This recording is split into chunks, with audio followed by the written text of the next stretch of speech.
The smartwatch space has been dominated by a Galaxy, the Samsung Galaxy Watch 4, and they've done a lot of things right. Then we got the Falster Gen 6 by Skagen. We weren't fans of it when it was released, but has that changed now, and does it give the Galaxy Watch 4 some stiff competition? Goedendag, weer DHRME. Do a horological review of mediocre equipment. In terms of looks, you guys are in luck. These two happen to be one of the best looking WearOS watches in our superficial opinions. We have the ordinary Samsung here in 40mm and the Skagen only comes in one size, 41mm. Here are a couple of differences. The Skagen is built with stainless steel, but the watch case on the Samsung is made with aluminium, making the Samsung the lighter one. Both have held up quite well over the months that we've had it, but we have a couple of dings, some minor scratches on the case for the Samsung, and some white material stuck between the glass and the case. The Skagen has some scratches on the watch case and a chip in the glass. We don't know how this happened, but let's not forget that these get used during the day, workouts, and even at night. And you know what we do with them at night. Sleep tracking, of course, but more on that later. Overall, we're very impressed with the build quality. The Samsung is definitely more compact because, unlike the Skagen, it doesn't have extremely protruding lugs, which by the way give the Skagen a super stylish look. And the flat buttons on the Samsung, instead of the 3 pushers that the Skagen has, also make it more sleek. The Skagen's pushers aren't uncomfortable if you wear the watch on the left wrist, but be prepared for Google Assistant showing up uninvited. A big upside of the middle pusher is that by turning it, you can scroll through the interface. Unfortunately, on the ordinary Samsung, you'll need to scroll on the display or by using what they call a digital bezel around the edge of the screen. If you get the classic version of the Samsung Galaxy Watch 4, you'll get a stainless steel case with a physical rotating bezel. Both models we have here come with a silicone strap and are 20mm in width, but you can opt for different case and strap options too. They are lifted with standard push bar pins, which means you can easily replace them with other ordinary watch straps if you like. Now they might be both silicone, but they're so very different. The Samsung's tail end tucks away nicely and always stays tucked away. The Skagen's one is a runner. It just won't stay in the keepers, so you'll have to keep fixing that ever so often. It also adds more to the thickness, and you notice the difference when you rest your wrists on the table when you're at your computer keyboard, for example. The pin and holes on the strap are quite small and feel like you're trying to thread a needle. Maybe you're getting old, but that's definitely a pet peeve of ours. Quality wise, it seems there's another big difference in the strap, and that's that the Skagen is a lint magnet. It got better with time but still attracts lint, whereas the Samsung doesn't have that problem at all. Luckily, neither gave Kevin any funny skin rash or irritation. I did have some rash on the Samsung, but that could just be from the crazy hot summer days here in the Netherlands. But comfort-wise and ease of use-wise, it goes to the Skagen. Even though both watches have almost the same display, they look very different. And that's just Samsung flexing what it's good at: displays. The Super AMOLED versus the AMOLED on the Skagen clearly shows who's king. The Skagen is not bad by any means, but Samsung is just on another level. But you know what we say, with a beautiful display comes disappointing battery life. And that's kind of the case with both watches actually. They're both one-day watches. Yes, you can squeeze out a little bit more if you use tips like we've put together here, but it's less fun using the watch then. When I started wearing both watches at 10 AM, the Samsung died around noon the next day and the Skagen around 4 PM. Now the Skagen beats the Samsung by a few hours more, but either way you'll still be running to the charger around the same time. If you're one to use the health and fitness sensor in the watch and GPS for Google Maps, for example, then we've had the watches die out before bedtime. What's interesting is that the standby time is a lot better on the Skagen. It drained only 10% in 12 hours, whereas the Samsung drained 25%. And like most smartwatches, both of these offer a normal mode, an extended or power saving mode, and also a time only or watch only mode. The extended or power saving mode will extend and save power. They switch off a couple of battery draining features like an always on screen, tilt to wake, Wi-Fi, etc. It'll save a few hours, but we didn't experience it going from a 1-day to a 2-day watch. Time only or watch only mode is, Okay, you get it.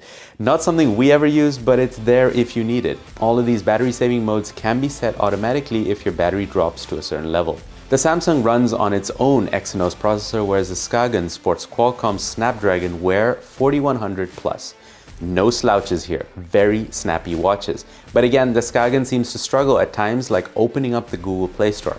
Maybe this is a WearOS 2 versus 3 thing, but we'll be sure to report back if this changes anything when WearOS 3 does hit the Skagen later this year. So hit that subscribe button if you don't want to miss that. The last piece of hardware we need to talk about is the vibration motor. We've seen loud and obnoxious vibration motors in smartwatches before. Take Watch Pro 3 Ultra. The Skagen is decent, not too loud, but powerful enough to feel it on the wrist. Samsung still wins out for us. It's far more refined that you only feel it, but you don't hear it at all.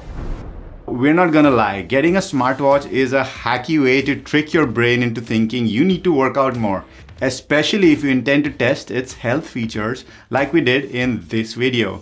We played squash, went on a run, and walked like crazy to test the heart rate monitor, SpO2 blood oxygen saturation sensor, and the step counter on both of these watches and compared them to the most reliable way we could find.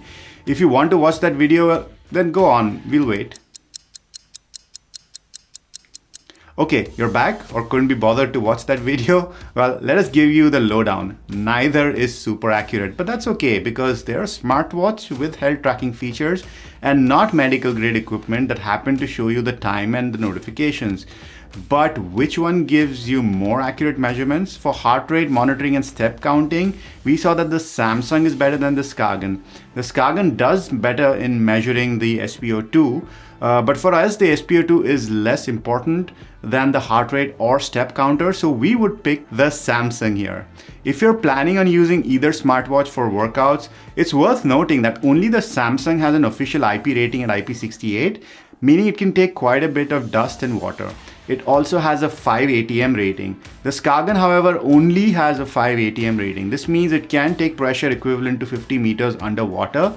A 5 ATM rating does make it suitable for swimming, but we're uncertain why the Skagen doesn't have a water lock feature. The Samsung does have this and the ability to eject water from the watch's orifices, but again, Skagen doesn't have this at all. So for ordinary workouts, swimming, or if there's not too much dust, the Skagen will be fine. For everything else, go for the Samsung. We weren't able to test the sleep tracking against medical grade equipment yet, but it's work in progress. But comparing the two smartwatches, we see they give very different results. The Skagen uses Google Fit for its data, whereas the Samsung works with Samsung Health by default. You can of course have Samsung work with Google Fit too. Google Fit is just very basic, showing data like duration, a sleep score, heart rate, and the sleep stages. However, the Skagen doesn't monitor all of this and hence doesn't show you heart rate or REM and awake stages in the data. Very strange. The reason we like Samsung Health is because of the fine-grained information it gives you. You get way more insights into things like calories burned, exact duration of every sleep stage, blood oxygen during sleep, snoring data if you've enabled that, and even bloody sleep coaching. You can be coached in literally anything these days, can't you? Apart from sleep, you get a bunch of other metrics you can track on the Samsung to make yourself even more health conscious. Things like stress monitoring, as well as your water and food intake. And the star sensor on board the Samsung is body composition, a feature to measure your body fat percentage and skeletal muscle. We tested this in this video and we were quite impressed. There was some variance every time we measured it, but the numbers were quite close to what a professional monitor was able to measure. So if you're someone who would like to get an idea on their body fat percentage and skeletal muscle or body water, etc., then you'll be happy to have this feature on board. Something to take note of though, we've had very mixed feelings about the body composition feature. It rarely managed to take a reading off of Rohan or myself and filled most of the time. We're not sure why and if it's got anything to do with the PPG sensor it uses and how some recent studies have shown that it may struggle with darker skin. Check out this video we made for more on that. An interesting finding was that I was more successful at getting a reading when I wore the watch on the other side of my wrist. Maybe those hairy wrists are a bit too much for Samsung to handle? Moving on, the Samsung already offers so much more health tracking than the Skagen in terms of data insights in the app and the body composition feature. And it can also take an ECG and measure blood pressure. Samsung decided you're only good enough to use those if you've also bought their smartphone. So I couldn't use it with my Pixel 6, but Rowan tested it and used these features with his Samsung phone. So Google enables Samsung to have their first ever WearOS 3 watch, but Samsung doesn't let it fully work with other Android phones, not even Google's own phone. Ha, the irony. So yes, there is a bit of ecosystem flexing from Samsung here, but it's by no means restrictive in our opinion. If you own Galaxy Buds, you get a clean app to toggle a few features from your watch itself, like noise cancelling. So apart from the ECG and blood pressure monitor, the Galaxy Buds app, Bixby, the Samsung Health app, and the UI design, it isn't overbearingly Samsung. The Galaxy Buds app is a nice to have. You can install Google Fit instead of using Samsung Health, for example. And Bixby is currently the only voice assistant that is supported, but fingers crossed for the promised Google Assistant. You are stuck with the UI design and having to buy a Samsung phone if you want that ECG and blood pressure monitor. And despite Samsung Health being the default app, we're happy that it's so feature rich and a one-stop shop. There's no need to be confused with multiple different ones. Take watch. This brings us to the implementation on the Skagen. When it comes to the health apps, they've taken a very confusing approach. It comes pre-installed with the Wellness app. The Wellness app is made by the Fossil Group, the parent company of Skagen, and it syncs to your Google Fit account. That then begs the question, why bother with this app if you can just install Google Fit instead? Good question. For the most part, you would be right, except that the Google Fit app isn't very feature rich. That means the Google Fit app can track and show data related to your activities, heart rate, and sleep, but you'll need the Wellness app if you want to measure your SpO2 and see your sleep data directly on the watch. Google Fit does not measure SpO2 and it does show you sleep data, but only in the smartphone app. There's also a cardio fitness feature in the Wellness app, which tells me my cardio is excellent. I don't need to test that in order to tell you that that is utter nonsense. Flattering, but still nonsense. Another downside of the Wellness app is that you can only choose between an indoor or an outdoor activity, whereas in Google Fit, you get a whole list of workouts. We ended up installing Google Fit and using that as our primary workout app. If all of that wellness stuff made you feel unwell, then get a load of this. There's another app pre-installed called Cardiogram. It's a third-party app and they probably paid Skagen some money to get pre-installed on the watch.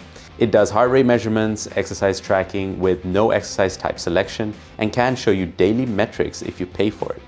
Totally unnecessarily and luckily something you can uninstall. Besides a bit of the mess with health and fitness apps, the Skagen sports a vanilla WearOS experience, so it's generally very clean and easy to use. So, you own an iPhone but feel like a rebel by not getting the Apple Watch? Well, in that case, you can forget about the Galaxy Watch 4 as it only works with Android.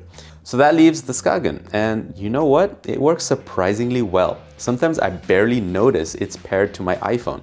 There were a few times when I do. It's not able to process all of my Google Assistant commands, or it takes a really long time to get a result.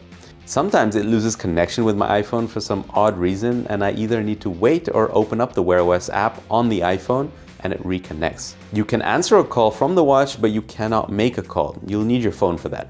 And you can receive SMS messages, but you can't reply or send them from the watch.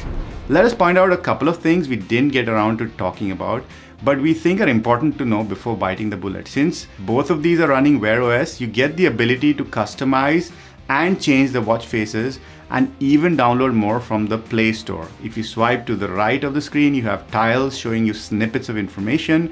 For example, the weather or quick access to certain features like workout or health features.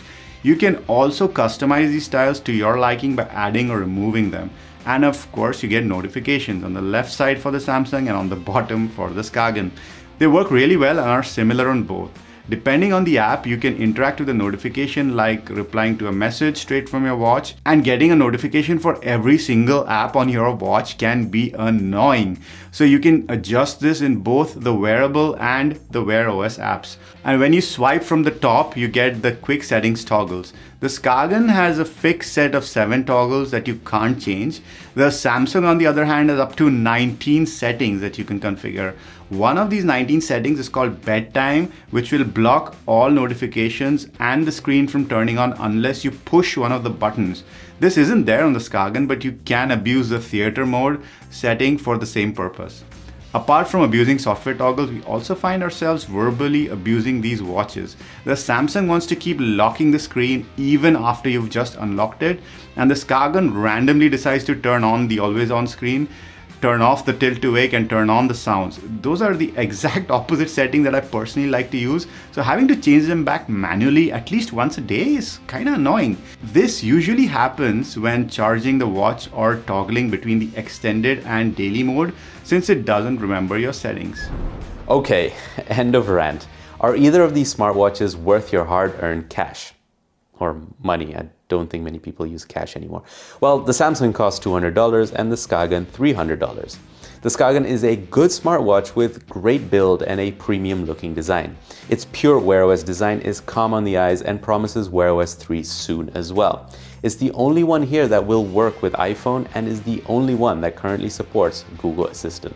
But compared to the Samsung, it is 50% more expensive, and that in itself is already a deal breaker in our eyes. And this is why. At $200 and sometimes even cheaper, the Samsung has a killer offering. It's got a more vibrant screen, snappier UI with WearOS 3, a more compact design, an IP68 rating, better health and fitness features, as well as extensive insights within Samsung Health, which trumps Google Fit. You've been watching Skagen take another beating, and we've been DHRME. Namaste.